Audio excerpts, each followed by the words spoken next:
धांधली का शोर मचाना नहीं है, बल्कि पाकिस्तान का मसला गरीब का चूल्हा, पाकिस्तान की इकॉनमी है।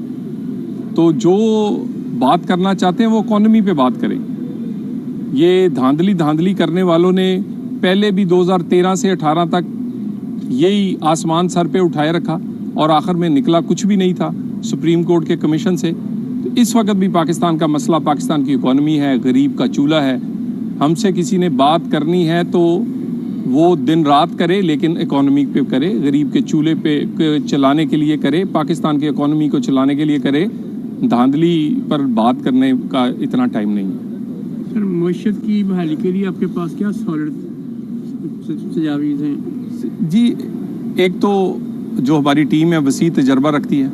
बिल्कुल हालात बहुत मुश्किल हैं, लेकिन हमने भी ठाना है कि हर सूरत पाकिस्तान के लोगों पर पड़ने वाला जो बोझ है, आम आदमी की ज़िंदगी जो मुश्किल हुई है, आम आदमी की ज़िंदगी को आसान बनाएंगे। उन पर जो बोझ पड़ा है वो बिलों की सूरत में हो, वो पेट्रोल डीजल की कीमतों की सूरत में हो, वो बाकी उनकी अपनी तनख्वाह ना काफ़ी तनख्वाहों की सूरत में हो।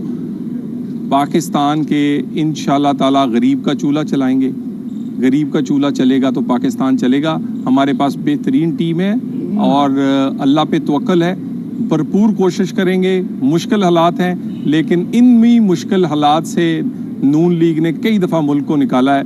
और 13 में भी लोग यही कहते थे कि डिफ़ॉल्ट हो जाएगा, बिजली नहीं बनेगी, और इसी तरह उससे पहले भी तो पहले भी करके दिखाया, अब भी करके दिखाएंगे।